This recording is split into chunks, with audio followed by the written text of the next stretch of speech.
Well, hey there, all you beautiful Texans. Welcome back to the James Show. It's News Talk 820 WBAP, now on FM at 93.3. Let's go. Well, so this is, New Year's Eve? What's what we got going on here? Anyway, we got two shows left of the James Show before we're done with 2024, and I'm going to be here for both of them. And I'm going to be here on January 1st, and I'll be here every day after that. So if you're just a normal sap like me that doesn't get all these fancy days off and we have to work through it, I'll be here with you. Stick around for the James Show because there's still plenty of news going on. Number one, what's with all these high-profile thefts? You know, I understand being in the public eye can make you a target, but there's a lot that has happened lately with these, and a lot of these names that you know. You know, one happened to Luka, one happened to Joe Burrow, one happened to Dak Prescott's girlfriend. Well, I guess now fiance.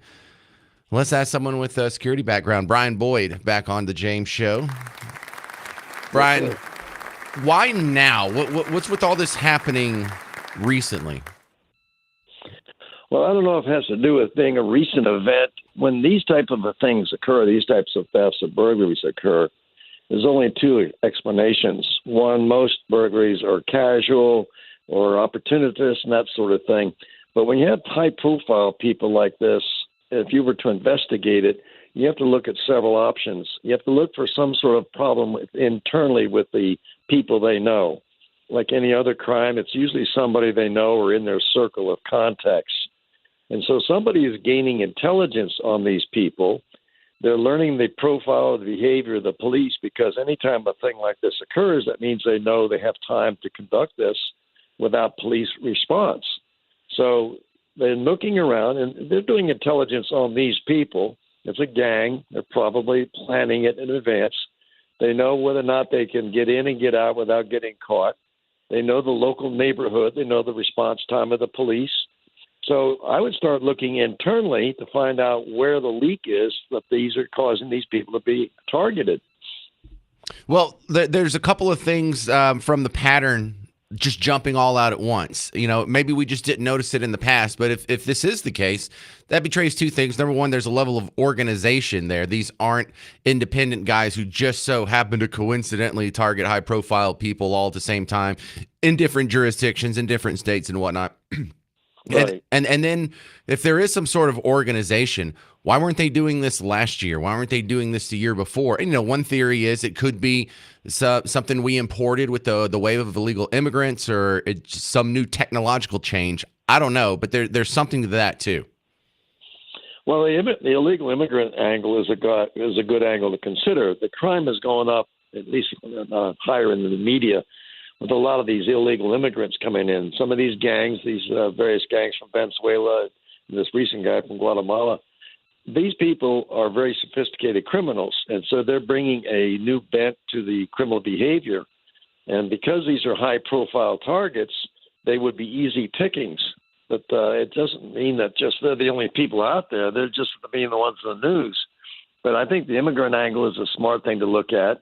You have to look, as you said, it is an organized group of people. They're not random burglars. They're not the typical criminal burglar who gets caught after doing a multiple events and spends time in jail. These people may not even have a criminal record, so it might be tough. The forensics on it, which is my background, my master's in forensics, if they can get forensic evidence on these things and see how sophisticated they were, whether using gloves or no gloves, is there DNA evidence anywhere present? Is there any kind of physical evidence that they can use to trace back on these people? And then you need to get these different jurisdictions to talk to each other, to exchange data, to see if it's an organized gang. So I think that would be the best way to approach this to try and catch these people. Well, yeah, there's one thing that's different, though, about the Dak Prescott's fiance in her robbery. When Luka from the Mavericks got robbed or Tyler Seguin from the Stars got robbed, it was at their house. Now, this one was out of her car, and they stole a bunch of handbags and whatnot worth almost $50,000. Do you still think that's part of the same crew? I think so, too. Again, if you were a criminal and you wanted to start going after high-profile, very highly visible people because you know they have a lot of money, then you would start to target them. Think of it like a military operation if you're a crook. You want to plan this mission. You want to go about doing it. You want to find out how they live, where they live, their addresses. Down here in Florida, there's a lot of people who live in gated communities, so those kind of crimes are almost impossible to conduct because you have to get through the security gate of every gated community. In those communities, there, I doubt they are gated, and then that's another side of the coin too. And the question is whether or not these people had alarm systems. Robbery is a different world again. I still think it's an organized gang of people. They've specifically targeted these kind of individuals because they are high profile, and they're going after them for that reason. It's not an emotional crime. They're not going it for anything personal, but they are looking at it as an organized group of people to go and get what they can. And they're using good intelligence. They're tracking whether or not the police are going to respond, so they're not getting caught. Well, Brian Boyd, is there anything? We have a ton of really successful and good-looking people that listen to the James Show. Is there anything other high-value people have to worry about, even if they're not high-profile? Well, it's the old thing to see it, say something about it. If you're in a high-profile business of any type, you're always going to be a target for people who want your money or take advantage of you. So you just have to be very diligent. Typically, a lot of the robberies that happen with cars are either car break-ins, but many times people leave their cars unlocked. And so that's one of those things that down here the sheriff's department always says, lock it up or lose it.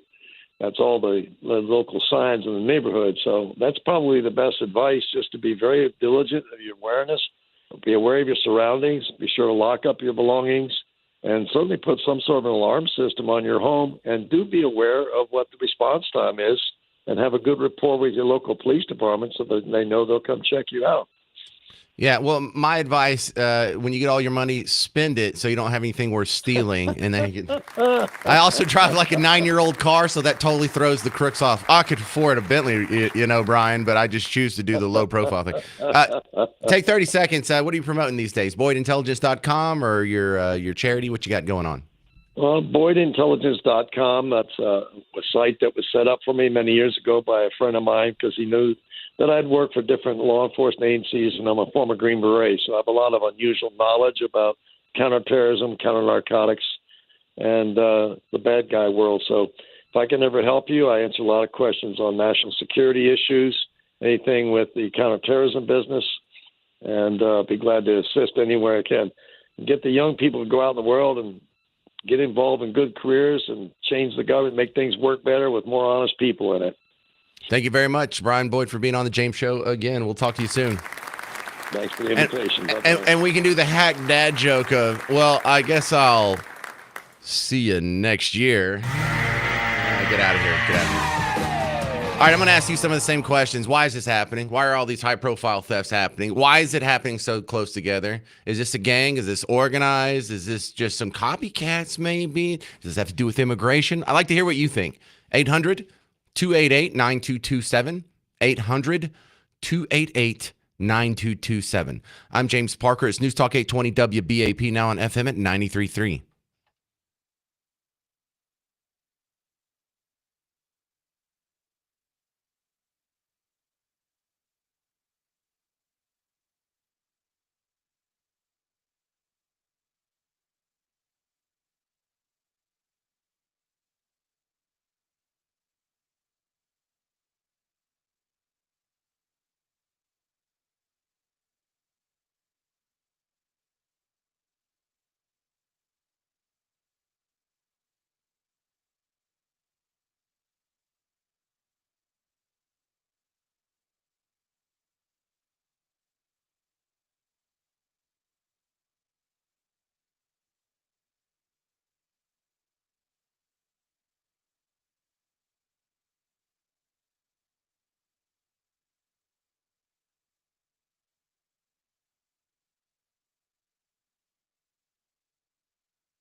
Hey there, welcome to the James Show. News Talk 820 WBAP. Now on FM at 93.3. A lot of high-profile thefts in the news, especially here in Dallas. I mean, this is kind of a national story, but it's kind of happening more here than nationally. Now, I think the one that kind of fits the bill of this category happened last month. Patrick Mahomes and Travis Kelce both had their homes burglarized. I mean, kind of a Texas connection there, but you think, well, that's kind of clever of the guys. They know when Patrick Mahomes and Travis Kelce are going to be not home. They know when they're going to be a little bit occupied and unable to be home, no matter what the circumstance, no matter if they had a sick day or took a day off or whatever. So yeah, sit and duck is what your target is. And that begs the question, well, why didn't this happen last year and the year before and the year before? They've always, had football players that were occupied on Sunday or sometimes Monday night. Why is this a new thing? And then you get super suspicious when it happens again this month. Except now it's happening to different players and it's happening to different sports. Cincinnati quarterback Joe Burrow, his home was broken into while he was here in Arlington playing against the Cowboys on a Monday Night Football game just a couple weeks ago. Uh-oh. Well, that kind of fits the bill. What's going on here? Well, then we had our own Luka Doncic, the basketball hero of Dallas. Someone broke into his house. Someone broke into Seguin's house for the Stars. This is a lot. Seguin's house was broken into during a home game this season. So you don't even have to be out of town. You don't even have to fly off to another state. They just have to know that your house is going to be empty. Now, Doncic's home, we have a report here from the Dallas Morning News. $30,000 was stolen, worth of jewelry and some other things. But sounds like a lot of money, right? I don't have $30,000 worth of jewelry. You might have $30,000 worth of jewelry. I don't. And I know there's a lot of people that, if you read the comments, just a drop in the bucket, the guy makes millions, whatever, and you probably wouldn't even notice. Well, that's a horrible thing to say. Because it's not just about the value loss. It's about the intimacy loss. It's about the security loss. It's about someone's in your personal space. Now you have some safety issues. You have enough to worry about with the Timberwolves or the Rockets or whoever else they're playing. You got all this pressure on you. You got your ankle bothering you. You're trying to keep up your interpersonal relationships with your family and your significant other and your friends. And now someone's breaking into your house too. Now you got to worry about that too. You can't feel safe in your own home. So there's a lot more loss than just a value there. So please do not close your heart to these people just because they have a lot of money. And I understand. Look, there was even the comment here. What was this? This was CJ on Facebook. In reference to Dak Prescott's fiance, Sarah, having a bunch of stuff stolen. It sounds like a lot. Somewhere between 40 and 50,000 is what I'm seeing the reporting on how much the items were worth that were stolen. And it was a few handbags or a couple of handbags. CJ says, why would you have all that in your car out showing? Only thing in my car, window scraper, Bible, blanket, flashlight. End of year, no money. And players always on the road. You always leave a flashlight showing? Just in case there's a homeless person out there that can't find their contact or something? I don't know what that's about. That's a weird brag. It's a flex, but I've seen a lot of similar comments. You know what? I from what I hear, she just stopped at the Pilates studio, went in, did her Pilates, came out, gone. You should be able to go to Pilates. You should be able to go into a store, a KFC or a vape shop or the gas station or a Buc-ee's or something and leave a handbag in the passenger's seat without having to worry about it being bashed and stolen.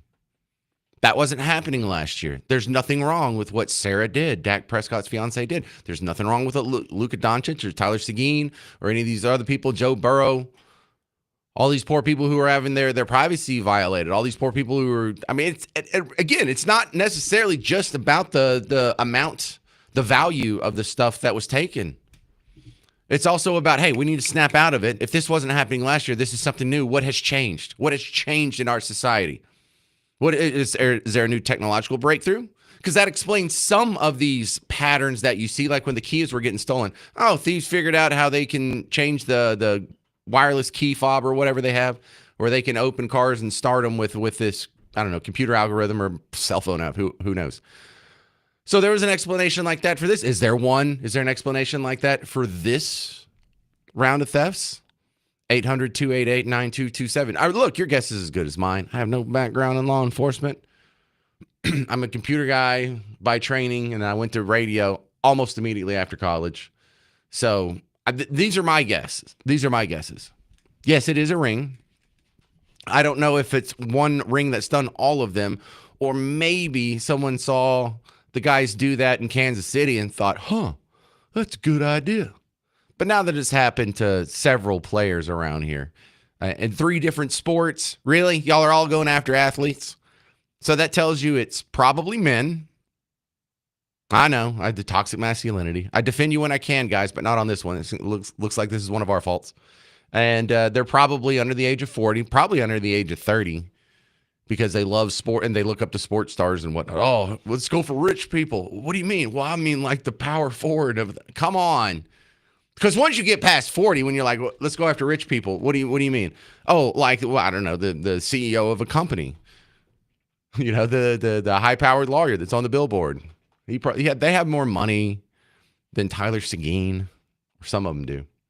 So what's your thoughts? 800-288-9227, 800-288-9227, because my other little prediction here is this isn't going to stop. We haven't seen the last one.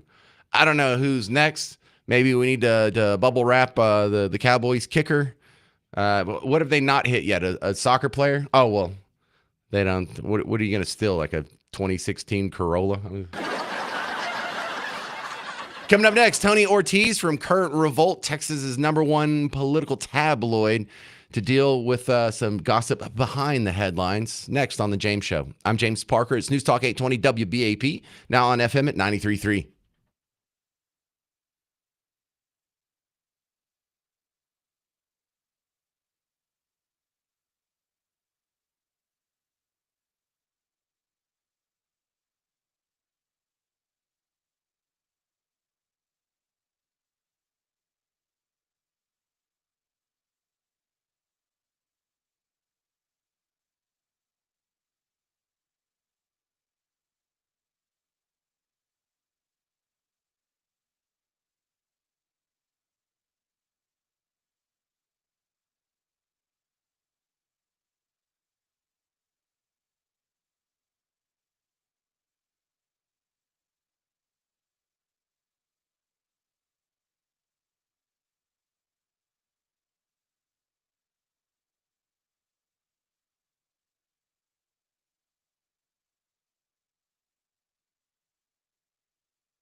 Happy New Year's Eve. I'm James Parker. It's the James Show, News Talk 820 WBAP, now on FM at 93.3.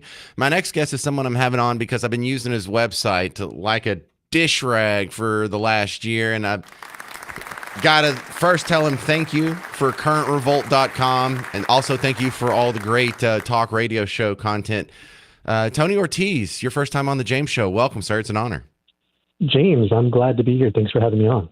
I appreciate it. All right. So you run what is billed as Texas' #1 political tabloid. It's kind of like the National Enquirer, but for smart people in Texas, I think. Would that be a fair description? We like to say so. Yeah, absolutely. Well, and you also do a good job picking up the stories that probably deserve a little more attention that don't get attention for obvious reasons. You're one of the guys like me who push back against the narrative very well. But let's introduce the people listening to someone who, I hope she gets elected in some facets, but then again, I hope she really doesn't. Tell them about Valentina Gomez. Valentina Gomez. So she's interesting, right? And for the people that I guess aren't super familiar with her, she ran for office. Where was it specifically? Was it Missouri? Missouri, yeah, right.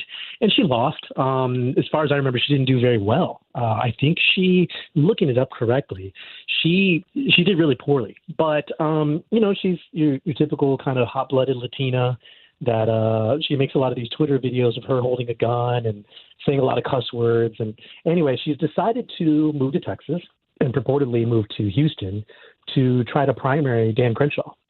And it's really interesting seeing the reaction to her announcement for running for office because as many do or don't know, the Republican Party in Texas is rather split in factions. A more conservative one and a more moderate one, and both sides equally seem to hate her. They don't like her. So it's kind of funny that they've all found an agreement in disliking just this one specific politician. Now, she got bust on the scene with that video a few weeks ago where she's calling for public executions of illegal immigrants who commit crimes, but it goes further than that.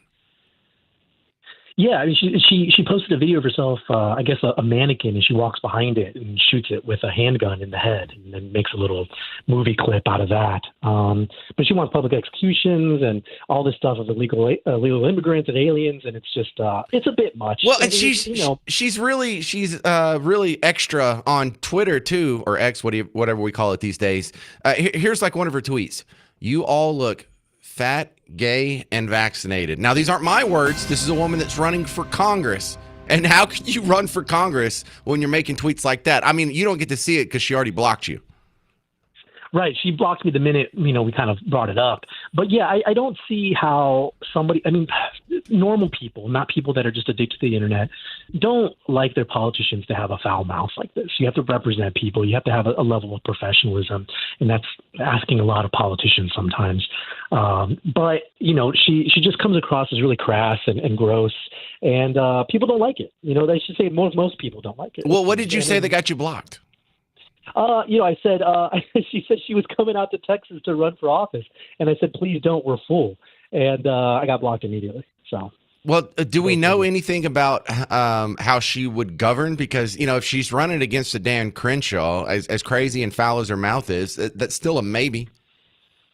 Yeah, I mean, you can make an argument that it would definitely be more conservative or right-leaning than Dan Crenshaw, which isn't much, to be honest, nowadays.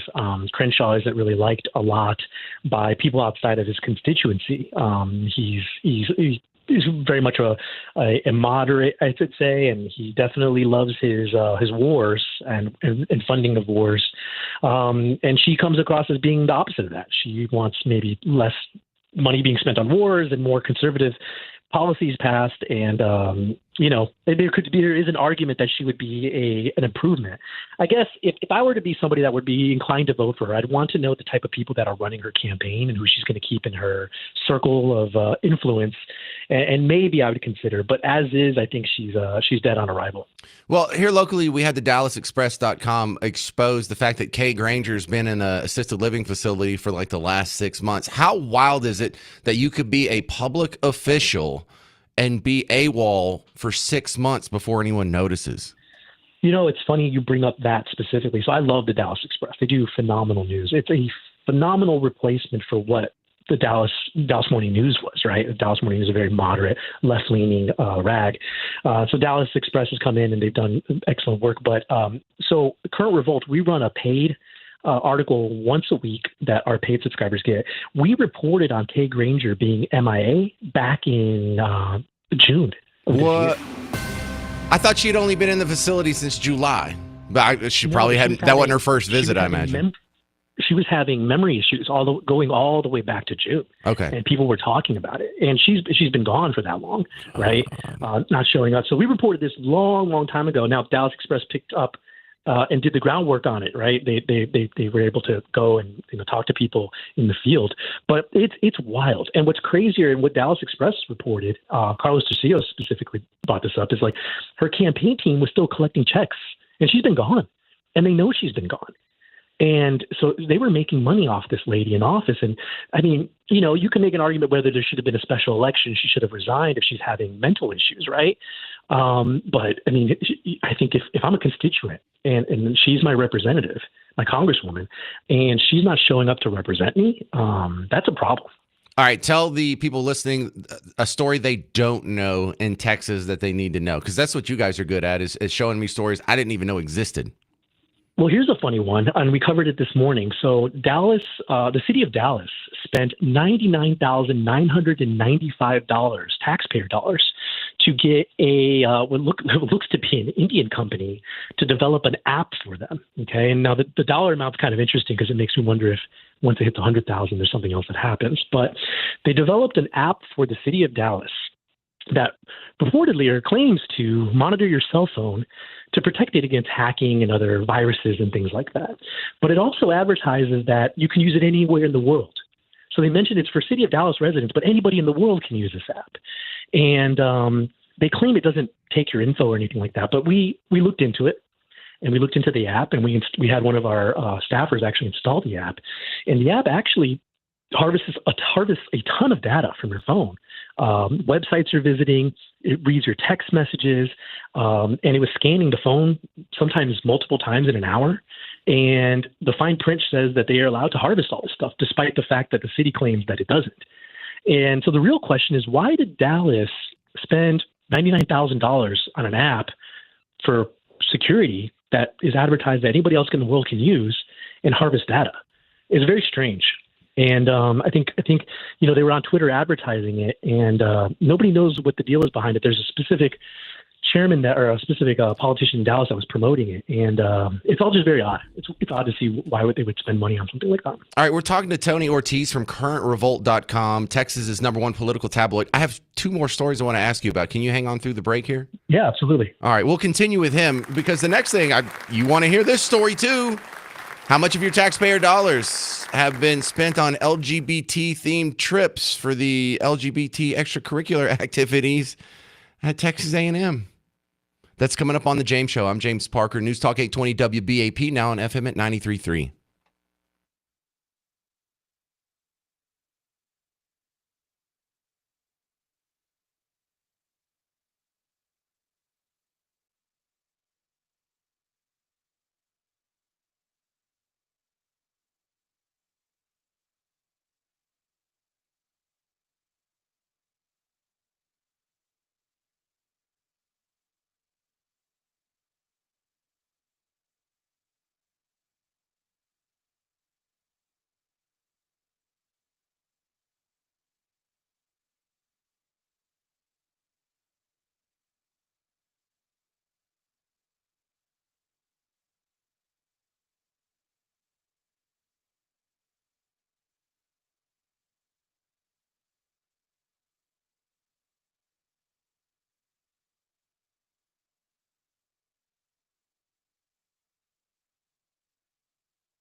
Hey there, welcome back to the James Show, News Talk 820 WBAP, now on FM at 93.3. If you got any comments on the scuttlebutt that Tony Ortiz is bringing up from currentrevolt.com, which is Texas' #1 political tabloid, you can call in 800-288-9227, 800-288-9227. Now, Tony, my sister and her husband have my nephew at Texas A&M right now. They're spending like a few bucks to send him there. How much of that is going to recruit gay people for faculty and students and field trips and whatnot? I don't understand how this is a part of the curriculum there. Well, some of it's going to that, right? There is actually in the Texas A&M website, there is the what they call it, LGBTQ Professional Network, and it states its objective is to sponsor and support educational, social, and mentoring activities, and specifically around the LGBTQ topics, and providing a welcoming environment for LGBTQ professionals. And it's just odd, right? Like your money goes to these sorts of things. Hang on. Allow me to jump in here. I don't want this to be a gay thing. I don't want my tax money to go to support straight events either. How about we just like leave sex out of it and work on your degree here? Exactly. I mean, that's the issue, right? Like we don't need stuff that like pro-gay or pro-straight or pro a specific ethnicity, right? Like people should be judged, especially in a college such as A&M, by their ability to work and their achievements and what they're able to do, not the color of the skin or the type of person they want to sleep with, right? But the university seems to think otherwise. They're hosting this professional network, and they talk about the meetings they have, and it's hosted right on their .edu website. Does this not run afoul of the recent DEI laws and regulations that have come through Austin? It's very possible. And a lot of that, what it takes is a strong letter from the Attorney General to kind of put something like that at ease.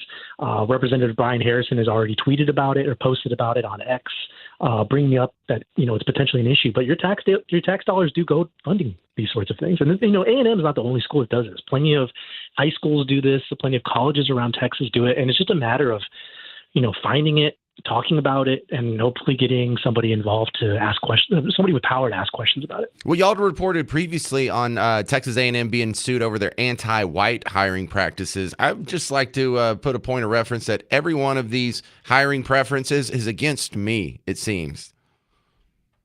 Yeah, and you're seeing a lot of this across colleges in general. There's a lot of anti-white policies in place and anti-Asian, which is interesting, right? It seems that the two races they seem to target are whites and Asians, and they're out there to kind of promote blacks and gays and Hispanics and other races specifically. I'm Hispanic myself, so I suppose it benefits me. But these things aren't good, and it doesn't lead to like a top tier society where we're hiring people that are more based on the color of their skin rather than their merit, right? Well, and look, let me go to the other side of Current Revolt just to show you we're not a bunch of political hacks here. Last month, y'all had an interesting little expose on a married Republican who was sharing some, improper images, let's say, with a woman who's not his wife, and his wife was pregnant at the time. Yeah, so this is a funny one. There is a Republican group leader for an organization called Republicans for National Renewal. And we were reached out to by a woman who had matched with him on a dating website. And it's interesting because I know of him, of course, because he's very involved in Texas politics. And I actually do know his wife, and his wife is very much pregnant. And this man, Mark Avano, matched with this other woman on a dating website. And they began talking, and this woman didn't know he was married at the time. And he used his real name, and he used photos that the girl was able to reverse image search. And he's sending her pornographic cartoon images and talking about sexual content with this woman, all while he's married. And he's a Republican. And it's just a wild story because he promotes himself as like a strong Christian conservative Republican guy. And in the meantime, he's trying to arrange a sexual meetup with this girl, a meetup in general with this girl. And it's very hypocritical. I love the fact, though, that you don't pull the punches just because they're on Team Red. This is a equal opportunity political tabloid here for Texas. Absolutely. And it just so happens to be that the majority of the stuff actually ends up happening with Republicans, unfortunately. Because we're in Texas. Part of that. Yeah, right? and exactly. We're in Texas. It's run by Republicans. We're a red state, and even more red than any time recently. And so it's kind of natural that these stories would come out more with Republicans. But yeah, we aim to just kind of expose bad behavior and corruption. And sometimes I identify as a conservative, and sometimes it just happens to hit the home team. Well, also, I'm starting to feel old here. I'm pushing 50. I'm in my late 40s, and is that how you pick up chicks these days, Tony? You got to send them explicit cartoon images. I'm almost 40, and I met my wife the old-fashioned way by just stalking her at the office and then having the guts to ask her out. But a lot of the kids nowadays, the younger people, they use these phone apps, these apps to download and match with each other online. And the women have gotten smart with this sort of stuff. When they match with a guy online, they do background checks on them, and they search their images and they match that up. And this guy that got caught, the married one, he was using his real name.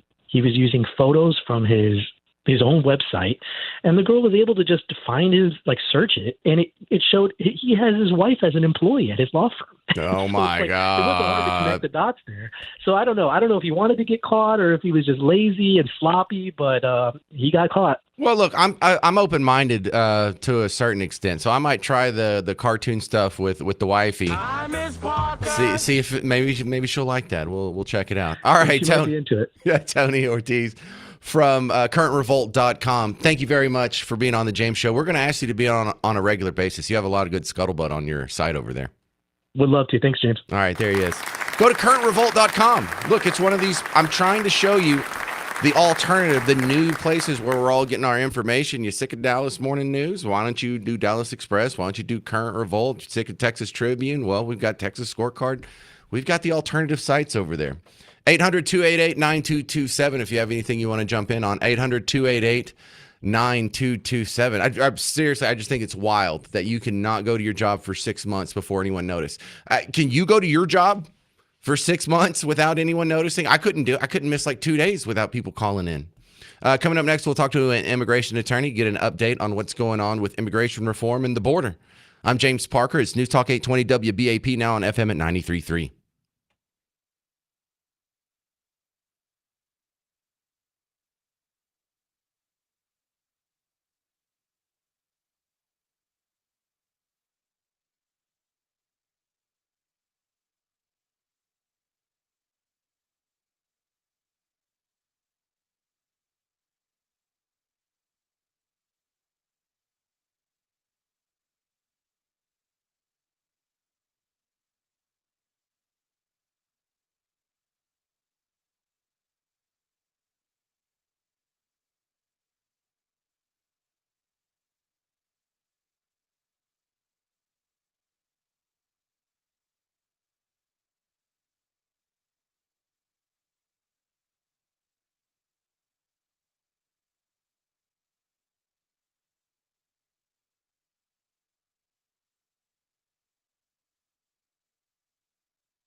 Hey there, all you beautiful Texans. Welcome back to the James Show. It's News Talk 820 WBAP, now on FM at 93.3. Yay, let's go. I will be here to do a live show tomorrow. I will be here to do a live show on Wednesday. So if you're still around doing what you normally do, most people think that, oh, I guess everybody's off. No one's going to be listening. No, there's still a lot of people who have to do their jobs. Cops, firefighters, nurses, radio hosts, all the important people in society have to work on holidays. We don't get days off. Someone's got to talk in this microphone or society falls apart. Just kidding. But yeah, I'll still be here. So if you're still doing your thing, come join me. I'll still be doing my thing. Another post-it note I need to read here is people are still bugging me about doing a meetup in Fort Worth. I do not have a place. We don't have one bar. We don't have one event space in the entirety of Texas. Is what, third, fourth largest city now? No. I think it passed Austin. It's like third. It's like Houston, San Antonio, Dallas, and Fort Worth. Anyway, I'm not going to have it at a bar unless it is owned or managed by a James Show listener. That's my only criteria. Email me, james@wbap.com. All right, now my next guest, coming back on the James Show, Michelle Saenz Rodriguez. She's an immigration attorney. And I am hearing a lot of fear about the mass deportation talks, but if you're worried about a mass deportation effort, then maybe you should be. Am I being too abrasive there, Michelle?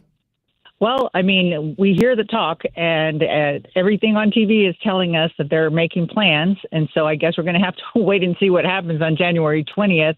But there's definitely a lot of fear out there. It's happening. Okay, so the first stage that I think everyone is expecting is the criminals and people who already have deportation orders. They're going to go after them first. The part where I think society has a little gray area in the debate is once we get past that, what are we going to do? Workplace raids? Are we just going to start going through people's debit card purchases? I mean, it's that next murky phase that I think gives people some debate.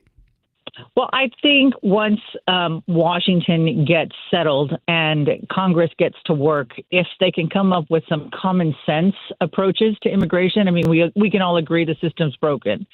And so I think we all agree on the criminals and the terrorists and fixing the border. So if we can get past that, then we can start looking at the humanitarian side of things and fixing the system to where it works for legal migration in this country. Well, and I think that's what people want. I'm interested to see the public appetite for when if workplace raids start happening, because I've had to report on workplace raids in my radio career. Like 5 years ago, some meat packing plant got raided by ICE and a whole bunch of people got carted off. And I always felt the enforcement of it was so scarce and it's like so rare that it almost sounded corrupt. Like, what, did he not pay off his local politician in time, or was the bribe envelope a little too light this quarter? It always felt a little suspicious. Well, I think what happens when we see worksite enforcement is that because of the way the operation works, typically, and I'm talking historically, when we see worksite enforcement, is they come in and everybody is, for lack of a better term, carded, right? So they have to take the whole factory and they have to look at everybody's status. So everybody is caught up in this enforcement effort. And so it ends up causing a big ruckus and disruption within the worksite operation. And normally when that happens, they have already done a pre-search of documentation. And so they know who they're looking for because they've already inspected all of their employment documents. And so the employer, in many cases, knows it's about to happen. Well, go ahead. I was going to say the other debate that I see that has some merit to it is we're getting into the nuance here of the discussion with the H-1B visas. Now, this is for supposedly skilled labor, and as I understand it, and you probably know more about it than I do, this is for companies who say, well, we just can't find this specific skill in the talent pool where we're at, so we're going to have to import it. Is that a decent, although reductive, understanding of it? It's somewhat. So what happens is these are very specific job that exist within companies. And when they put out their listings, they cannot find an applicant pool that can fill those listings. And many of those jobs are filled by graduating college students, because although they say it's foreign talent, it's normally talent that is already within the United States here legally on a non-immigrant visa, and they are converting those visas. You will see a student coming in and then converting from an F1 visa, which is a student visa, graduating maybe on some sort of training visa, and then converting that to a longer-term H-1B visa, because then now that they've gotten their training or diploma, then they can go into, let's say, the STEM industry, right? Technology, engineering. And that's why you see such a high demand for the H-1B visa. Right. And then the criticism to that is, sure, that's how it's billed, but it's been expanded and overused so much. It's just a thin excuse that's always granted in order to import cheap labor to replace more expensive locals. The locals are here. We're just too expensive. So actually, H-1Bs, the going rate, the actual labor rate, those jobs are regulated by the Department of Labor, and the incoming rate, those rates are really high. So those visas are not about money. It's not about that is definitely not cheap labor. Well, here in Dallas, we have the Dallas Express reported this morning that the Dallas Morning News appears to be using H-1B visa labor, and some of these jobs are not very, the hard skills to learn. It's not a high skill job, and they don't pay very much. Some of these down to like $44,000 a year. So it sounds like they're making the case here in the Dallas Express. I'm not saying this because I really haven't read enough to have a strong opinion on it. They're saying this is a clear just undercutting of locals, because there are other people in the metropolitan area of 7 million that can do this job, just not for that cheap. Well, so again, the Department of Labor regulates the wages part of it. And there may be some confusion, which really exists in immigration law, about what a non-immigrant employment-based visa means versus an immigrant employment-based visa, because there's so many different categories. We've got specialized skills. We've got skills that do not require a degree at all, which seems to cause some confusion, because we have all levels of skilled jobs that people can immigrate under. And so when you're talking about an H-1B, those are very specific jobs. And there's this lottery system, and there's only 65,000 of those visas available per year. And like 200,000 people apply for a very small number of visas. Well, I'm trying to learn more about this. It's really complicated. It's a really complicated formula that immigration has created for itself, and it's part of the dysfunction of the bigger system. It's just that it's not built to do what it's supposed to do. I feel like once we work this out, this is where some of our answers are going to be. This is where we're going to find, happiness for both Team Red and Team Blue if we can ensure that this is a system that works and isn't being abused, and we lock down the border, and there's some deportations that are within reason. And I don't know, we got a long ways to go, but I think we're getting there. I appreciate your help in this matter. Where do they find your work as an immigration attorney outside of WBAP? We are at www.sralawonline.com in Dallas, Texas. All right, sralaw.com. Thank you, Michelle.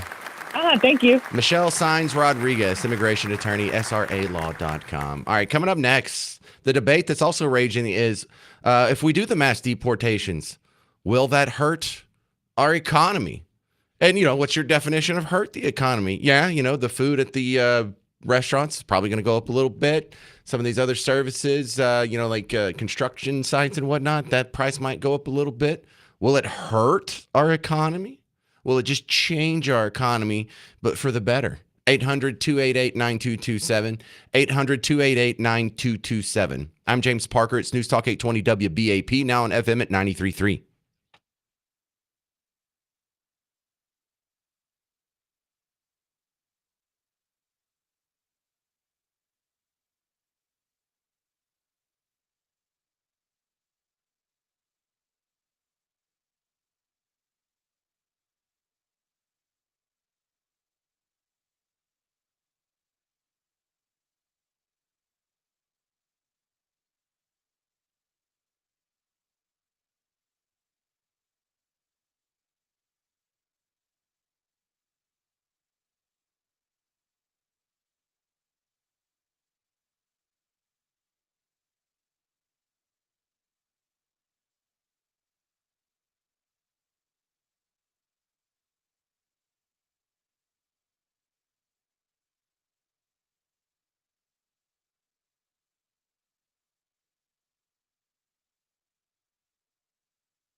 Hey there, welcome to the James Show, News Talk 820 WBAP, now on FM at 93.3.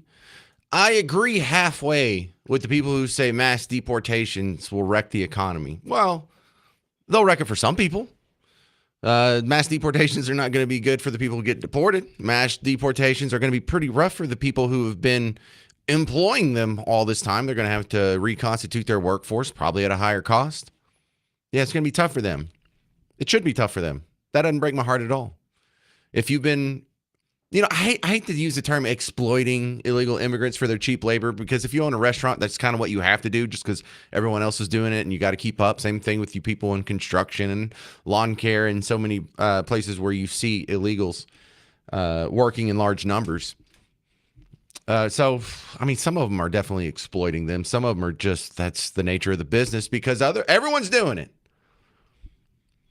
But there's an argument to be made, and I hear some of my lefty friends, they all of a sudden become economists real quick, say, well, if you do that, then if they have to replace those people with Native Americans, not Native Americans, but Native, Americans, it'll cost them more. And so then when you go out to eat, the prices of your food are going to go up. The price of your head of lettuce is going to be more expensive because you're going to have to pay more for the labor to pick it. The price to get your lawn mowed and all this other stuff is going to go up. Okay, a couple of observations to that. Yes, true. It probably will go up. But also, I'd like to point out that you're okay with exploiting cheap labor until it's inconvenient for you. Is that how that works? Is that the premise I'm supposed to live by? But also, it helps the poorest among us in the fact that if someone loses their job or if they get laid off or if they go into an industry that's, dying off, and so even when they get fired, there's not a job that they can go replace it with. Like radio is one of those. But like if you were a guy 20 years ago that was developing film at the 1 hour photo lab for a living, there's not going to be a job for you in 10 years or so. Your skills are no longer needed in the marketplace, and that's unfortunate, but you'll be able to go to the nearest restaurant and get a job in the back of the house making, 20, 30% more than you would have before the mass deportations. Ooh, that sounds better. Nina Turner, this woman in Congress, and she's kind of an adjunct member of the squad, and she gets included in some of the photos, but she's not young and somewhat pretty, so she's not considered one of the normal members. Anyway, she was making the case that yes, if you're a cashier working at Target, you should be able to make enough to afford your rent and grocery and all your bills and everything. Well, you would be closer to that if the rising tide lifts all boats after mass deportations. If labor becomes so scarce, if people are getting sucked away in these lower skilled or unskilled, competitive jobs, then cashiers will make more. Now, in some ways, that'll mean more self-checkouts. But for the people that stay, higher salary. You people want to raise the minimum wage so the people who work at the least skilled jobs make more money. There's another way you can allow for the people to make more money at the least skilled jobs. Remove 11 million people that are competing for those jobs. I know, real big brain buster there. So it is going to cost more to go buy your produce. It is going to cost more to get your lawn mowed or your pool cleaned or go to a restaurant. But also, the lowest among us are going to have more to spend. The guys that are working in the back of the house will have more to spend. They'll be able to buy more things. Maybe not just a old car, but a new car or a nicer car. Or instead of having just one car and him and the wife carpool, they get two cars. And there will be a whole lot more money swimming around at the bottom of the economic pool. You understand what happens there? If they have to pay more, the bottom people make more. And oh my goodness, you have what? Shrinking income inequality. And we're told that's one of the most important things out there to judge an economic system. Mass deportations would have a great effect. If you're concerned about such things, I don't really lose sleep over income inequality because that's just a demonization of rich people in practice. But that's saying the people who do talk about such things, here you go. You say you're for raising the minimum wage so it'll help the unskilled laborers out there make more money. Mass deportations will do that without a new government edict, without a new law, without a new restriction on the freedom to make a contract the way they see fit between an employer and an employee. You're accomplishing the same thing just by enforcing our immigration laws. Are you still against it? Isn't that interesting? It would change our economy, no doubt. And for some people, it would not be for the better. But I firmly, crystal clear believe that mass deportations will change this economy more for the better than for the worst. 800-288-9227. 800-288-9227. What do you think? Coming up next, we're going to talk to Lee Richardson from the Brain Performance Center. How much time do you spend on your screens per day? If I give myself an honest accounting, I'm up to about 8 hours a day myself where I'm staring at a screen, whether it's at work or when I'm talking on the radio show or editing audio or staring at my phone, watching Netflix. What are you up to? And is it too much? That's next on The James Show. I'm James Parker, News Talk 820 WBAP, now on FM at 93.3.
Hey there, welcome to the James Show. News Talk 820 WBAP now on FM at 93.3. All right, I want some honesty out of you. Don't give me the good answer because people lie. Like when people take surveys, like how many of you like negative political ads? Like 99 people will say, no, I don't like negative political ads, but they work. How many of y'all say, oh yeah, I'm going to diet and exercise this year, and then you don't follow through? But when this is one of those questions I think people lie to themselves about. Are you lying to yourself about how much time you spend looking at screens every day? You know, we've had to come up with this term screens because, you know, there's the phone that now has a screen on it. Phones didn't have a screen on it all your life until Steve Jobs. Now we spend hours a day looking at this. But then between that and looking at your computer for work and then looking at Netflix when you get off work and looking at your phone in between, I'm going to be honest with you. I think I spend about 8 hours a day on my screen. Lee Richardson from the Brain Performance Center. Is that too much? Absolutely, that's too much. And you know what's happening as a result of that? I'm making money. Well, now that's a different point.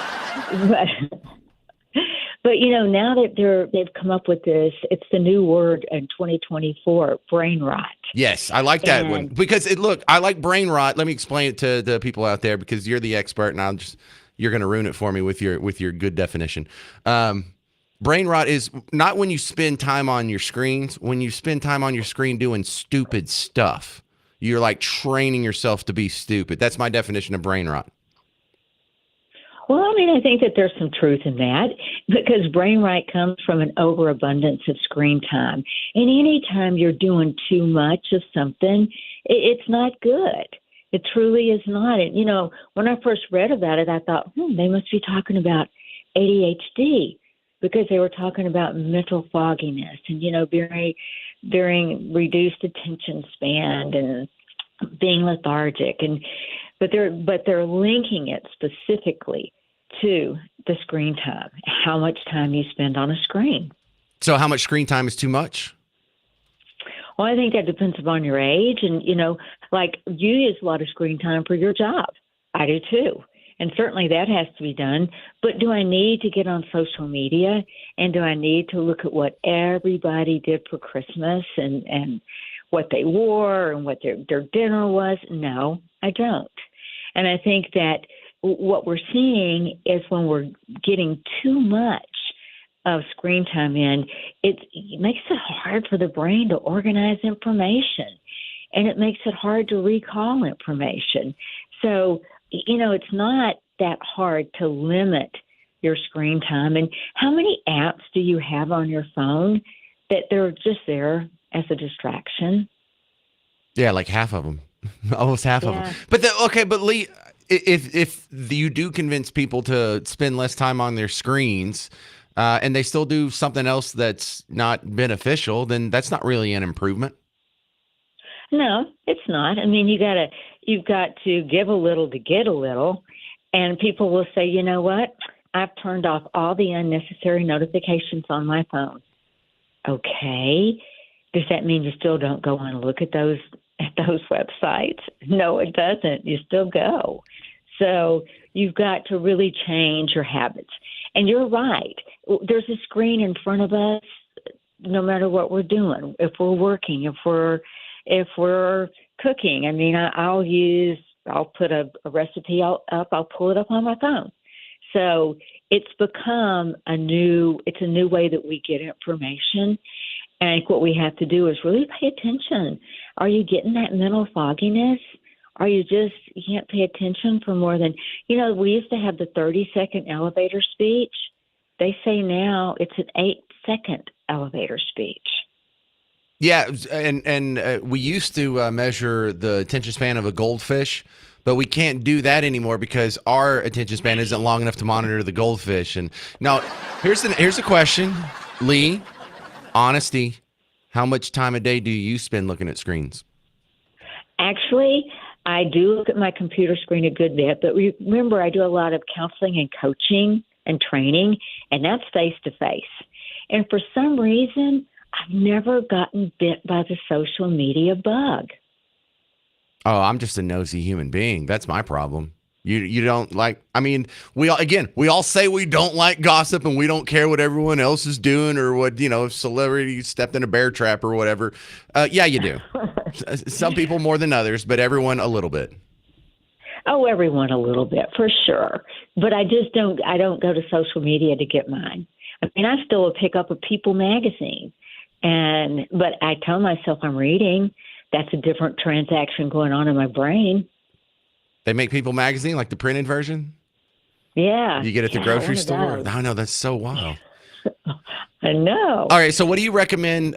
I'm a parent and I'm concerned about my kids spending too much screen time. What do you recommend as a parent for my kiddos?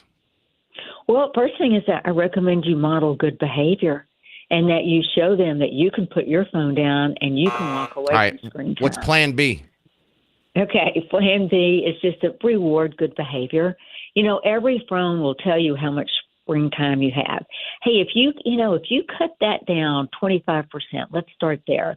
Then we'll go to a movie, you pick the movie or whatever it is. What would be a reward for your child? Reward good behavior, because punishing bad behavior, catching them with their on screen time doesn't do any good. Well, I like to try and differentiate the screen time into what is brain rot screen time and what is actually productive screen time. If you're, paying attention to a documentary and like actually listening to it and trying to remember it, or if you're using YouTube to teach you how to fix the water heater or to how to play a new song on the piano, you are activating your brain in ways that aren't so if you're doing something more passive, like watching dumb stuff on YouTube. I think you make a really good point. If you are using screen time as a learning tool, there's value in that. Or if you're making a very popular radio show in Dallas, that's a good use of screen time, I hear. Absolutely. Yeah, just go along with it. Lee Richardson, how do they find your work outside of WBAP? You can find us on Facebook, The Brain Performance Center, Instagram, and I'm on LinkedIn. All right, parents, question for you. How much time do you let your kids spend on screens every day? My oldest kid's now 14. This is something me and wifey've had to deal with for a few years, and we have our little rules. I'll share what we try and do to sort of limit it, but we do a real terrible job of it. Coming up next. But honestly, how much time do you spend on your screens per day? I really think I'm at 8 hours a day. Are you more than me? 800-288-9227. And give me the tips, some rules for the kiddos that I can try out. 800-288-9227. 800-288-9227. I'm James Parker. It's News Talk 820 WBAP, now on FM at 93.3.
Hey there. Welcome to the James Show. News Talk 820 WBAP, now on FM at 93.3. We're talking about screen time and brain rot. And I think people lie, and they're always griping about other people with screen time. You're never griping about yourself. But be honest, man. It's like the people who complain about drivers. Oh, this town's full of bad drivers. Well, you're in this town.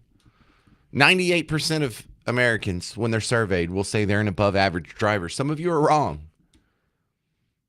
They'll gripe about how kids these days spend so much time on their screen, or they see some idiot in the car next to them looking at their phone, or these other people, they just are addicted to social media and they think it's the real world and they're ruining their lives and brain rot and all this stuff. All right. I'm not saying I have all the answers. I'm just saying I have a little bit different perspective, kind of a bit of a pushback. And I think the way we talk about screen time, like it's something dangerous, is really for a couple of reasons. And really, I would like your theories on this too. 800-288-9227. 800-288-9227. In fact, I'm not even going to say this is a theory. This is even weaker than that. This is my hypothesis. We're just working through this. We didn't have smartphones until 2007. So this idea that you're running around with the screen in your pocket, we hadn't even had 2 decades as humans to adapt to this yet. But let's talk about this because it's new. So we're not comfortable with it. And the other reason people are concerned about screen time is valuable, at least perceived as valuable. And I mean, it could be. And if time is valuable, then this is just a waste of time. This is a waste of value. There's something better you could be doing with that time.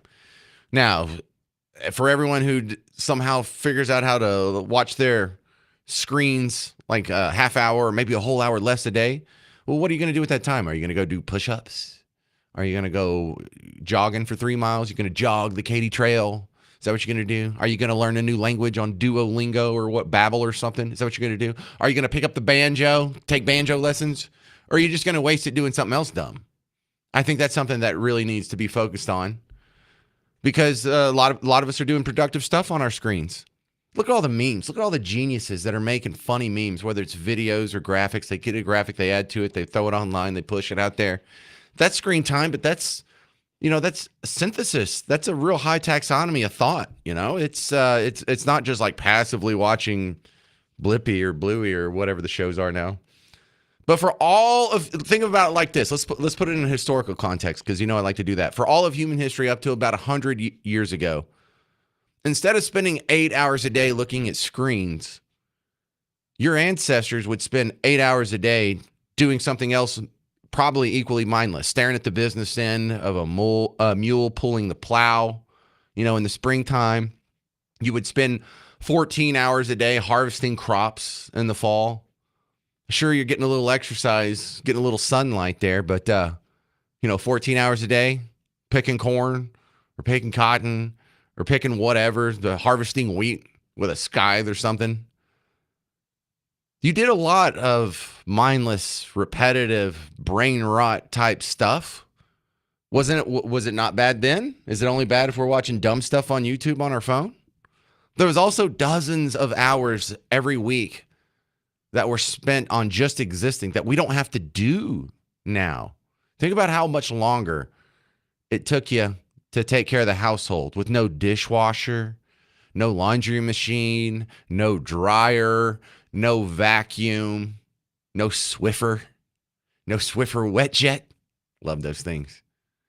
Hours and hours and hours. And that was an amazing thing that happened in the last century when we got all these machines. I love reading in books about the women when they first installed a washing machine in their house. They would just stare at it. They'd be like, this is freeing up hours and hours of my life. This is changing my life for the better. So did we really ruin our lives and start wasting our time with the screens? Or did we just replace other time that was previously wasted when we're just as productive? We're just a little better entertained. And then what do you do about the kids? 800-288-9227. 800-288-9227. And look, for the guys, is it not brain rot to chop wood for 2 hours? Do you ever chop wood? Just split logs for 2 hours? What you're not like engaged in particle physics thought. It's brain rot. Do you think it's not brain rot to harvest crops for 14 hours a day in the fall? Just bending over, picking up a pumpkin or a squash or lentils, whatever they are. Look, without a car, don't you think it's brain rot to have to ride a horse for 4 hours just to get to the nearest town? Well, you got to go to town for, I need to see a doctor. I need to go to the bank. There's a lot of wasted time. And before we had smartphones, we were wasting that time. A lot of it was just wasted on TV. We watch less TV now. You know how I know? I see the ratings. 800-288-9227. This is Jana in Greenville. You're on WBAP. How much time do you spend on a screen a day, Jana? I spend probably from 6 o'clock in the morning to 10 o'clock at night. Love the honesty. What's your excuse? Well, I'm on and off, but on a lot. I've got horses, so I turn things off and go to the barn, and right now I'm out here cleaning stalls right now. But I got my phone with me. I play little mindless games on my phone and check Facebook and check Messenger. And, you know, it's becoming an addiction because it's so easy. I remember when you had your phone on the wall, you know, you didn't carry it around with you. So I do think it's overdone. I'm not so sure it's overdone. I think the determining factor isn't the amount of screen time you spend, it's what are you doing on it? Because this is what I tell my kids.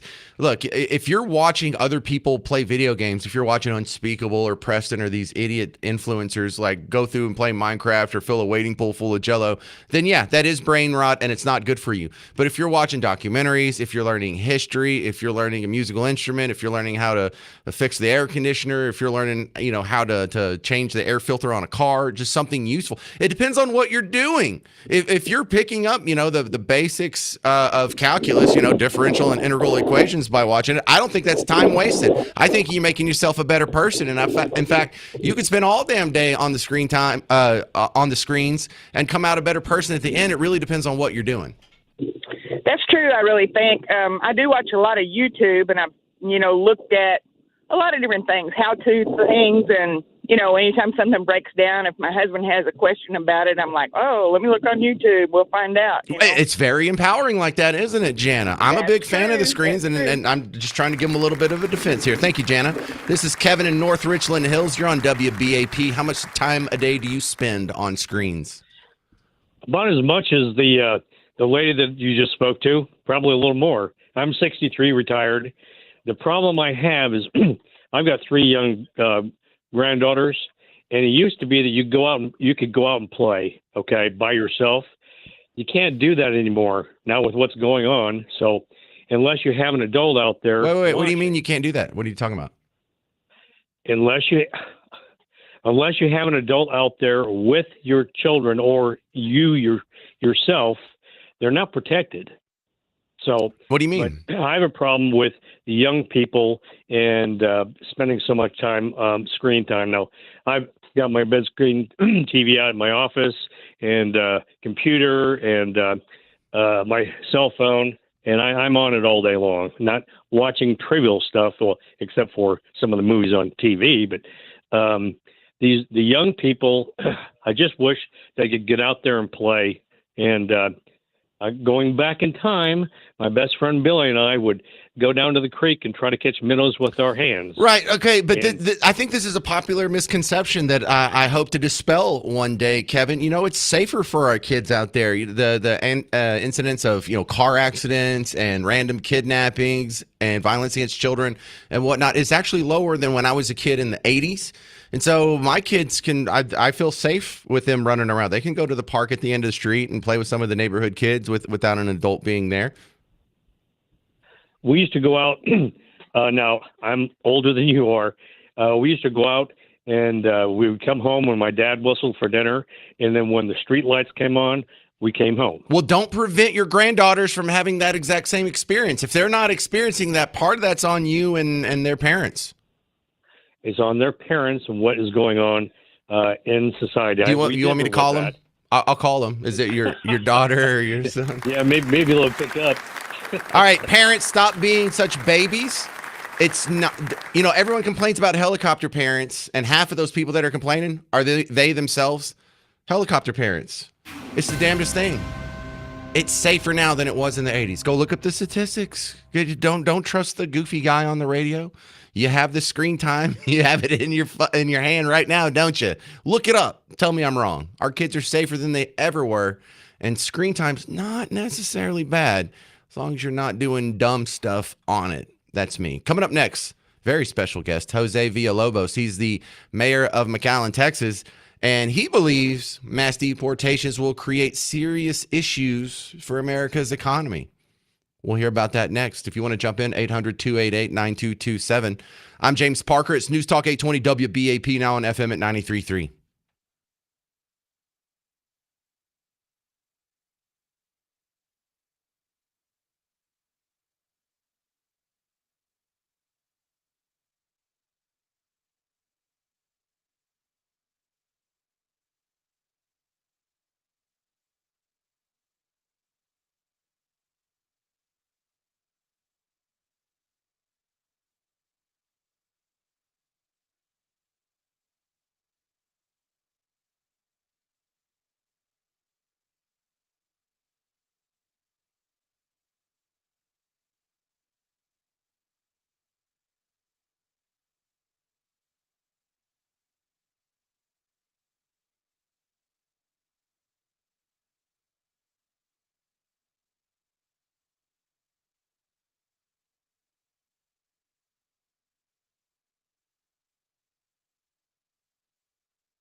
Well, hey there, all you beautiful Texans. Welcome back to the James Show. It's News Talk 820 WBAP, now on FM at 93.3. Yay, let's go. Happy New Year's Eve. I will be here doing live shows tomorrow and on New Year's Day. So if you're just doing your regular old schedule and you want to check out the radio show, then you will be blessed with new live shows. Not reruns, not a fill-in. I jealously guard this seat. One of the discussions we've been having on the show today is talking about it's a great debate to have that's happening online on the economic effects of mass deportation. Now, you may have seen this guy on TV already, Jose Villalobos. He is the mayor of McAllen, Texas, and he is making the case that mass deportations will create serious issues for America's economy. Now, welcome to the show for the first time on the James Show here in Dallas, Jose. But I can see your point for a place like McAllen, where a giant chunk of your economy is based on illegals. But why do you feel this would, like collapse the economy in like Idaho? See, but actually that's incorrect. A lot of our economy is not based on illegals. As a matter of fact, down here south, we don't have the issue. The issue is more in the north, where a lot of the individuals go and work. But a lot of what happens here in South Texas is trade. And trade passes through here, through McAllen, through the Hidalgo County area. And we're talking in the billions and billions of dollars. We really don't have an issue with immigrants, because they really do not necessarily want to stay here. They go up to Houston, Dallas, New York, Chicago. But when we get into the issue of mass deportation, it depends. What are we talking about? If we're talking about getting rid of people that have committed crimes and everything, that is fine. However, when you start talking about numbers that are people that are productive, that are good, that can help our economy, then we start having issues. And that's what we're talking about. We know that, for example, countries in the Belt States, a lot of people work there that may not possibly be here or are immigrants. If you were to get rid of that in a big amount, it would stifle our economy. I always say, look, sometimes you talk about 10 million people. You get rid of 10 million people in the U.S. economy, and you're creating a very big deficit. 10 million less meals, 10 million less of everything. We need good, productive people, whether they're residents or not. If they're immigrants and if they can be productive and they're law-abiding, good. If they're not, then yeah, let's support them. So that's what we're talking about.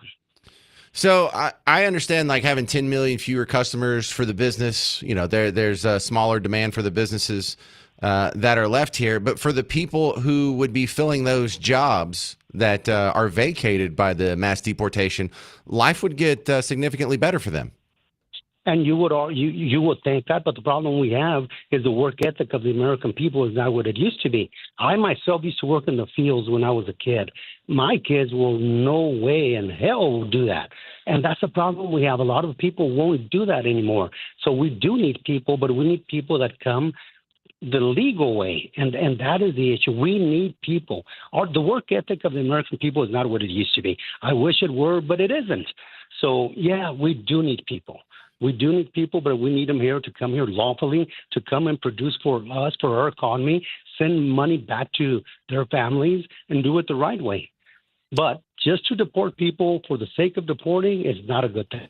Well, look, I'll agree with that the work ethic of some Americans has some shortcomings, but to put all Americans in that group, I don't think that's fair. I don't think that there's no such thing as an American with a work ethic that would be willing to pick crops. No, and that's not what I'm saying. What I'm saying is that a lot of the positions that are filled by a lot of the immigrants, if we could fill them with U.S. people, that'd be fantastic. However, I think that a lot of the people, for example, in the poultry industry and other industries, in the farming industries, a lot of people don't want to fill them. And if we can fill them with other people from outside of our country and they can do it lawfully, then let's do it.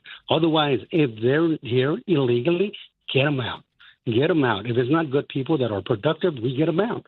But we do need to fix up back in the days, they used to have what was called the Bracero program, and they had when they bring people in and they'd work and they'd leave and they'd send money back and they'd come back, everything was legal. The problem we have now is people that are coming from not through the ports of entry, but outside of the ports of entry illegally. We don't know who they are sometimes.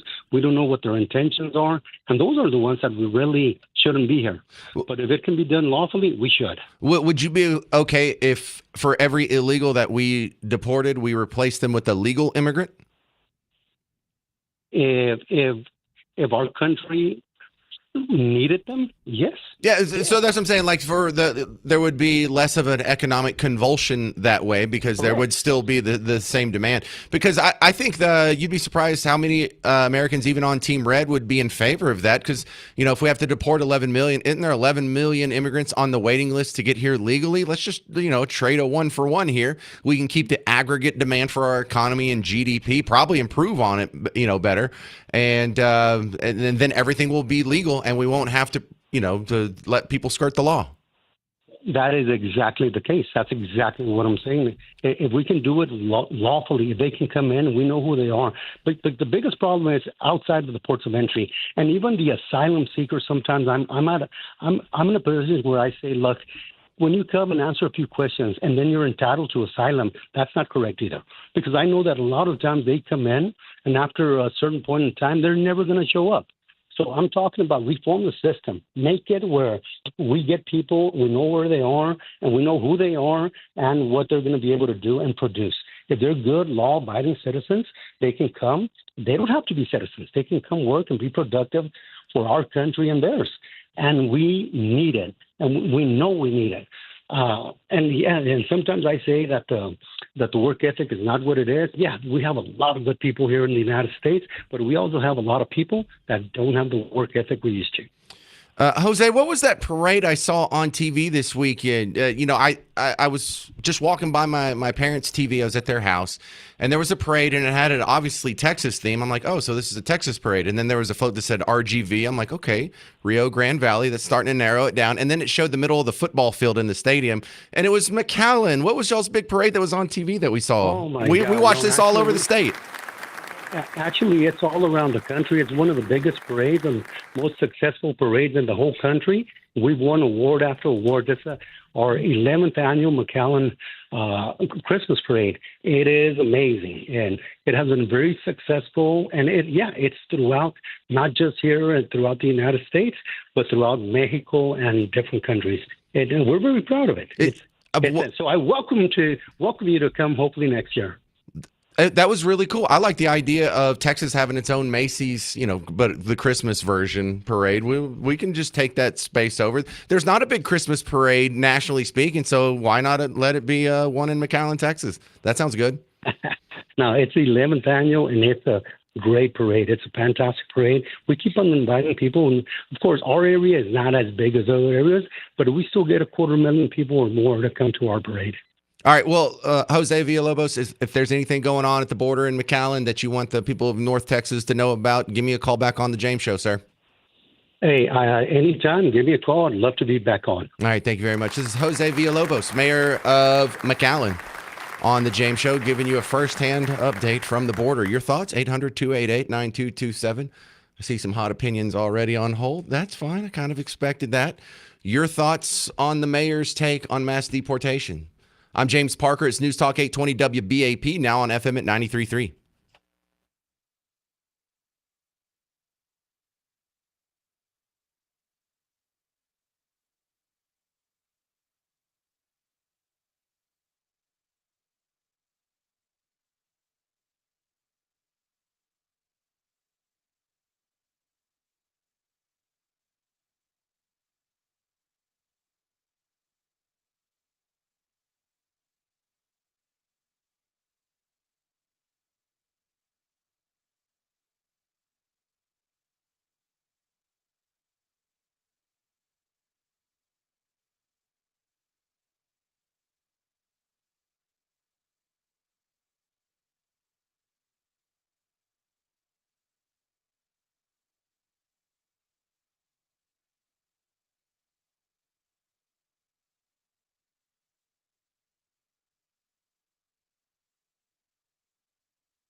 Hey there, welcome to the James Show.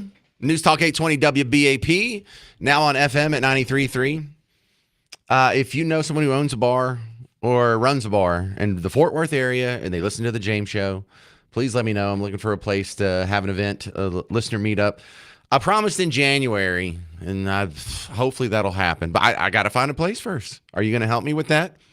800-288-9227. But the discussion you've just walked in on is I like this discussion. This feels like a worthy thing to discuss. I feel like it's happening at a high level. There's no insulting. No one's calling anybody racist or sexist or bigot. We're not arguing over something dumb like where people get to go to the bathroom. This is a good one. This has an effect on all of us. Illegal immigration. Will mass deportations have an overall negative effect on our economy? I say no. There will definitely be some changes, some convulsions. It'll be tough for some people, but it'll be better for more people than it is bad. This is Philip and Temple. You're on WBAP. What do you think, Phil? Thank you. I was going to say, instead of having two programs or maybe one under a big umbrella, we have something called mass blows things out of proportion. Just mass criminal deportation, mass foreign criminal deportation, and then illegal alien evaluation. So the illegal alien evaluation was the one for your previous caller said, well, we have plenty of hardworking people here, contributing. Okay, well, we'll evaluate them, make sure they are working and they're good, and then they can stay because they have been here contributing. Well, I do the right thing. I kind of like my 1-for-1 swap thing. Then the racism argument goes down the tubes, and the economic argument goes down the tubes. Well, we have some hardworking illegals here. Okay, well, let's trade them out for a hardworking legal person that's waiting in line and doing the right thing and taking the test and learning English and paying the fines and doing the paperwork. Oh, sure. Keep it in terms of keeping balance in the system, since that's what they're making the issue about. And that's great, because I lived over in Europe and Sweden for about 20 years, and I've always noticed that all of our people, they're not bringing over people. You don't see what's the name of that program, H-1B1 visas. It's not for Ukrainians. It's not for Estonians. It's not for Germans. All the time. Usually it's for Middle Eastern and Indian countries and things like that. And so that program right there, that's kind of biased in some way, but we should just open up and do the 1-for-1 swap. That's a good way that you were suggesting for the people that were for immigration. Just let one go when one comes in, and then just focus on. I mean, what's the problem? Just as we scoop up people, we don't have to even do mass. How are they going to find the criminals if they don't? If they're not, well, even if they don't know where they are, so it's exactly. Just, arrest them or? So and even if we do need these people, why does it have to be these people? Why can't we swap them out for someone who's doing it legally? Now you're not arguing for illegal immigration. You don't support illegal immigration anymore. Now the person, not you, but the people we argue against, should just be asking for more people to be legally let in every year, and we shut down the border, because once we shut down the border, so many of these other bad side effects go away. Thank you, Philip. I'm going to go to Diane in Plano. You're on WBAP. What do you think? Diane, sir, what the mayor said, Van Lobos, and what your last caller said, hard work, they're still criminals. They came running in the middle of the night. They're still working without papers. They're criminals. Agreed. Oh, I'm sure they're nice. They're nice criminals. A lot of them are. We need to get, but they're still criminals. You are working illegally. Are you, these guys are selling juice all Saturday and Sunday. Are you paying your taxes on that juice that you're selling? It's a criminal. You're criminals. Send them all back, and then we'll figure it out. Yeah, and so that's a funny wrench to throw in the argument. Well, we just need to deport the ones that are criminals. Well, according to Diane, and she's right, they're all criminals. So you're not really narrowing it down very much. But you know what they mean? They mean people who've committed additional crimes besides breaking our immigration laws. But yeah, they are all criminals. And look, I hear a little sympathy in your voice, they're probably nice people. Most of them are probably nice people. And I got to think, if I was on the border and, I lived in a terrible country, I might try that out to give my kids a better shot too. I don't blame them. I don't hate them. I totally understand what they're doing. It's still wrong. And go get back in line. Right, Diane? James, I married an immigrant, and we followed the system. He now is an American citizen, and he said, "Do you think I'm a criminal?" Yes, and all your family are. It's criminal activity. Yes, honey. Where's he from? You all fixed. He's from Veracruz, Mexico. Okay, so I bet you he has some strong opinions on this too. Oh yeah, we go at it. What does he say? We go at it. Well, they don't consider themselves criminals. You're criminal, baby. You came in the middle of the night. You were What's so hard walking. about admitting that you're a criminal? Yeah, I mean, it doesn't yeah, make you a and bad person. It just means you had to run well, afoul of the law to go from a bad country to a better country. Or, Mexico's not even a bad country on the global standards. It's like the 11th richest country in the world, just compared to us. It's a step down, but it's actually not that bad actually when you go down there. All right, well, thank you. I'm going to try and squeeze in one more. Diane, thank you for sharing. all right. Larry in Fort Worth, you're next up on WBAP. What do you think about mass deportations and criminals and the economy and all that good stuff? Well, my argument was with that gentleman that you interviewed a minute ago, saying that Americans, they're not going to do these jobs. And one of the biggest problems is these people are coming over here, and they're doing the jobs for like half price, half of what it should be paid. And there's plenty of examples out there. And it's not necessarily like, a lot of the corporations, stuff like that. It's more like your contractors, You can look at housing, for instance, roofing, framing. Yeah. Those are the jobs all these people are coming over here and getting. And Americans, like your custom home builders and stuff, they're not around anymore. They can't compete with the prices that are getting. Well, they either have to play ball and hire illegals, or they get undercut by the people that do. 100%. Yeah. And I come from the trucking industry, and it's the same thing there with mechanics. You go out, and those guys are coming over here, and they want cash money for the repairs that they do. And they're doing it for sometimes a third of the price of what everybody else is doing it. And it's either get on board or get out of business. And they're making it tough for, the independents, the business owners, small business owners. That's who's getting affected by this the most. Yeah, there's no such thing as a job Americans won't do. Just the pay got too low. They won't do it for that price. And I've seen it with my own eyes. Just drive north about 12 hours to where you're in like Nebraska or Kansas or South Dakota or whatever. Guess who's in the back of the house of every restaurant? Guess who's mowing all the lawns? Guess who's stapling the shingles on all the roofs? It's Americans. Legal, natural born American citizens. Thank you very much, Larry in Fort Worth. 800-288-9227 if you have any comments left on that conversation, because coming up next, I'm giving away tickets to see the Goo Goo Dolls with Dead or Alive. And in honor of President Jimmy Carter passing away, this is going to be the Carter edition of Dead or Alive. All of the contestant names, celebrity names, are going to have Carter in them for the episode of Dead or Alive. If you are interested in seeing Goo Goo Dolls, Dickies Arena, Fort Worth, July 16th, I know that's a little ahead of schedule, like 7 months from now, go ahead and call in, 800-288-9227, 800-288-9227. I got to give them away to somebody, so might as well be you. I'm James Parker, Dead or Alive, coming up next on The James Show. News Talk 820 WBAP, now on FM at 93.3.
Hey there, welcome back to the James Show, News Talk 820 WBAP, now on FM at 93.3. Goo Goo Doll fans, listen up. Also listen up if your spouse is a Goo Goo Dolls fan, if your girlfriend, if your daughter, maybe your parents, if they're a Goo Goo Doll fan. I got to give away some tickets. Got to give away tickets to see the Goo Goo Dolls, and it's not happening this week or next week. It's happening July 16th. So you have plenty of time to clear your schedule, ask for your days off, arrange for, passenger transport to Dickies Arena in Fort Worth. We're going to do it with the old Dead or Alive. Mr. Jovi?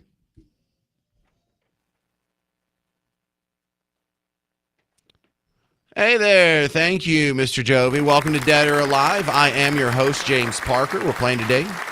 Tickets to see the Goo Goo Dolls, Dickies Arena in Fort Worth, July 16th. And it's the easier game show that we play on the James Show. Game show on the James Show. Boy, that is a weird alliteration. I list 10 celebrities. You tell me if they're dead or alive. This is going to be the Carter edition since Jimmy Carter died this morning. All of the celebrities in the list. I had to rewrite the list at the last second to accommodate this, but you're going to love it. They all have the name Carter in them. Let's start with Kirsten in Grapevine. Are you ready for Dead or Alive? I am ready. Are you a Goo Goo Doll fan? I am, but I'm going to find another one who likes them more than me. That's probably what I would do too. All right, well, let's play. Yeah. We're going to start with Helena Bonham Carter. I know her from the Fight Club. She's been in like 80 things. Is she dead or alive? Alive. Alive, 58 years old. Nell Carter from Gimme a Break. You remember the 80s TV show Gimme a Break for 7 seasons? Dead or alive? She is dead. She's dead. Died in 2003. Clarence Carter. He sings Stroking. Is he dead or alive? You know Clarence Carter? Clarence Carter, Clarence Carter, Clarence Carter, that guy. He sings Stroking. Backdoor Santa. You don't know Stroking? I'm going to... No. I be stroking. That's what I be doing. This is like 1986. Oh, I'm going dead. Damn it. I feel like I led you wrong. He's alive, but he is 88 years old. Hang on. You're not done yet. You're not done yet. We'll just cycle around in case we have a couple mess ups. Brian in Plano, you ready for Dead or Alive? I'm ready. All right, we're on the Carter edition. Nick Carter from the Backstreet Boys. Is he dead or alive? I think that he died. No. Hold. Hush, Garrett. Steve in Arlington, you're next up on the James Show for Dead or Alive. You ready? Yes, sir. All right, so Nick Carter from the Backstreet Boys, dead or alive? He is alive. Yes. Now, his brother was also a pop star, Aaron Carter. Is he dead or alive? He's alive. No, he's the dead one. See, that's what Brian was thinking of when he did it. Let's try Rhonda. Rhonda in Dallas, you ready for Dead or Alive? Yes. Okay, we're doing the Carter edition. We're to Dixie Carter from Designing Women. Dixie Carter, is she dead or alive? She's alive. Oh, she died in 2010. This is one of the worst episodes ever. We're back to Kirsten in Grapevine. See, I told you. Just... All right. All right. Let's try Wonder Woman. Linda Carter. Is she dead or alive? She is alive. Alive. 73 years old. Looks pretty good, too. Cowboys legend, Cowboys player, Quincy Carter. Is he dead or alive? He is alive. Yes. He's only 47 years old. Lil Wayne, the rapper, his real name is Dwayne Carter. Is he dead or alive? He is alive. He is alive. And finally, former First Lady Rosalind Carter, dead or alive? She is deceased. Dead. All right, you got it after all. The second chance. Thank you for sticking around. I'm glad it worked out for you, Kirsten and Grapevine. Thanks for playing Dead or Alive. Thanks.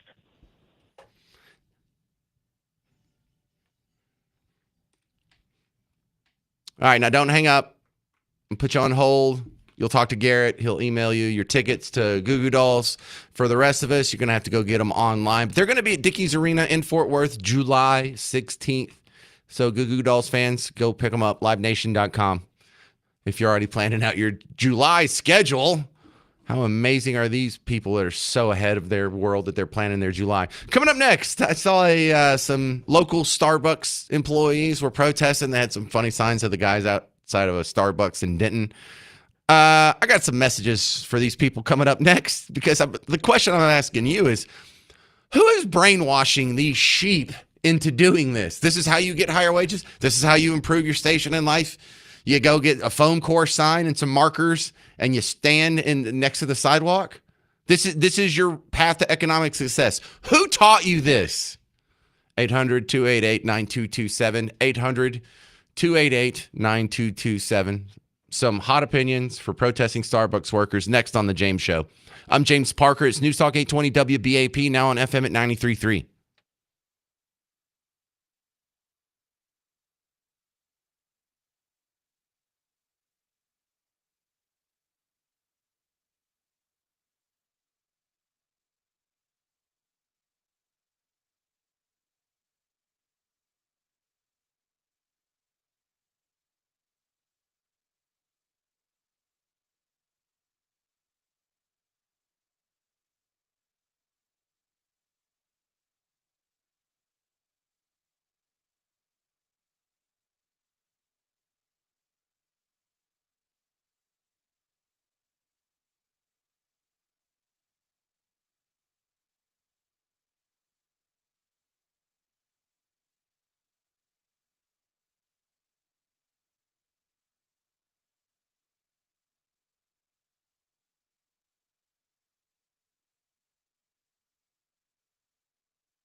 Hey there, welcome to the James Show. News Talk 820 WBAP, now on FM at 93.3.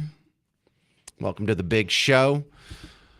There's some protesting Starbucks workers. I doubt they're out there today because this story's from a couple days ago. But about 24 Starbucks employees, you can see a picture of them on WFAA.com. And it says they're picketing outside a Denton location as part of a nationwide strike by baristas asking for higher wages. So why now? Well, they say they came out to ask for higher wages because their CEO just got a raise, a new historic $113 million pay deal. Oh, well, I'm down here making lattes and cleaning the toilets. I should have more money too, really. So this the strike at this location was one of more than a dozen across the country by Workers United Partner. So it's the unions trying to push this. They can't really do as much here as they can in other places because our laws are not so strangling to business owners. But here's a quote from what's reported to be a 5-year Starbucks barista from here in Texas. Her name's Fatima. She says, "Nobody wants to strike. It's a last resort, but Starbucks has broken its promise to thousands of baristas and left us with no choice. In a year when Starbucks invested so many millions in top executive talent, it has failed to present the baristas who make its company run with a viable economic proposal and resolve the pending unfair labor practices. This is just the beginning. We will do whatever it takes to get the company to honor the commitment it made to us in February." Now, I think back to the beginning of the hour when I talked to the mayor of McAllen down there at the toe of Texas. And he said there's a lot of Americans who just don't have the work ethic and the drive that they used to. I think he's talking about these people. He's not talking about me and you and our kids. He's talking about these people. My question is, why? Who taught you this? What school of economic thought says if you're not happy with your wages, then go make a sign and stand out on the lawn and try and drive customers away by telling people, the public, what a horrible guy your employer is? This is how you get ahead in the world? Who taught you that? See, I don't think anybody taught them that. I think the union's coming in, and look what happens.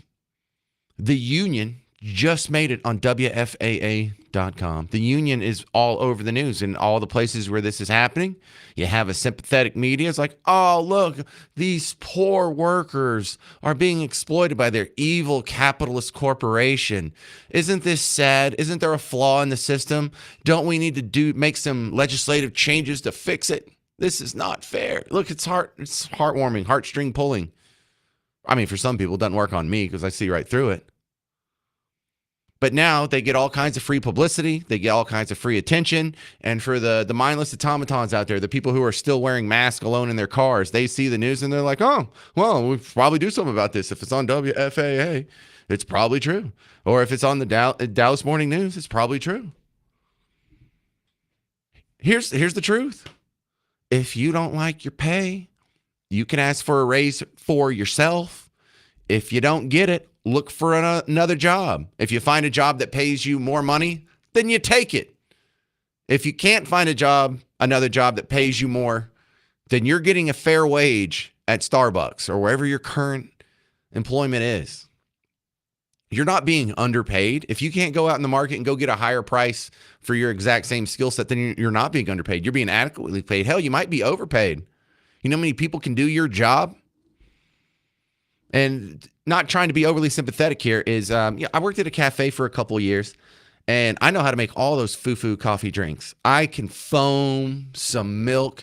I can foam skim milk. I can foam soy milk. Like, man, that's so hard. Oh, I can do it.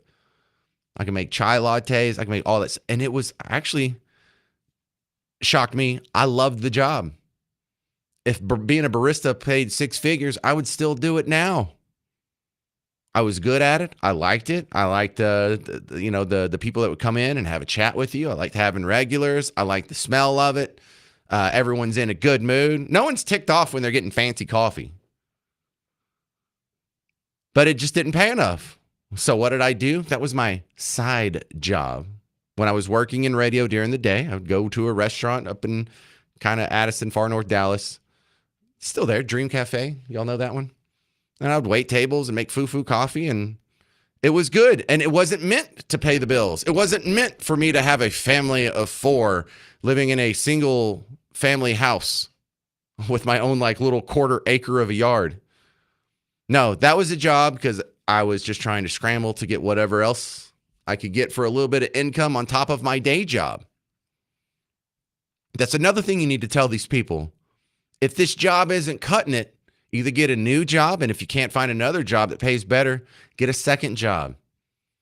That sounds like a lot of work, doesn't it? It is. It is. I didn't say it was going to be easy. You're not guaranteed an easy life. But this is not supposed to be, for the rest of your life.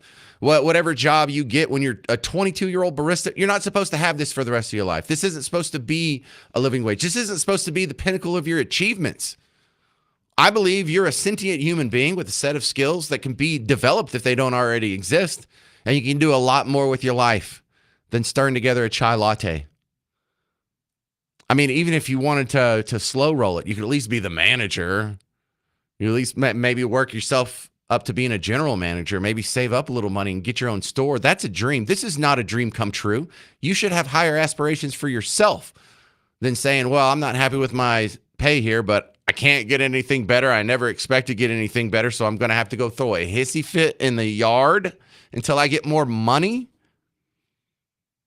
There is not any sound economic argument to be made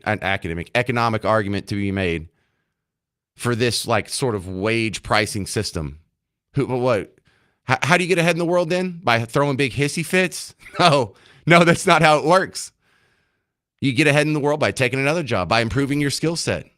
You don't have a skill set? Go to night school. Look up skills on YouTube. There's all kinds of free stuff that you can learn online. You can learn how to run a soundboard. You can learn how to edit audio. You can do what Garrett's doing. Work up, do what I'm doing. But if you're not happy with your position in life at Starbucks, don't fret that this is as far as you're going to go. You got a lot of life to live. There's a lot of opportunity out there.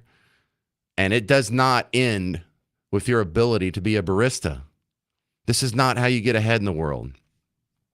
But there's so many people who not only do this, not only participate in protests, but most people don't, but they're sympathetic to it. That's wrong too. I'm sorry you're not happy with your wages. Most people aren't. If you go survey workers out there, I bet you 99% of them will say they deserve to make more money. But having a hissy fit on the lawn is not how you do it. Whoever taught you to do that, who's ever talking you into do that, they're exploiting you. You're being used. You're being a useful idiot. Grow out of it. You'll like your life better when you do. I'm James Parker. This has been The James Show. If you need more, I'm about to step aside and hand it over to Mark Levin. We have the podcast going on at WBAP.com, the WBAP app, and where you're already listening to podcasts.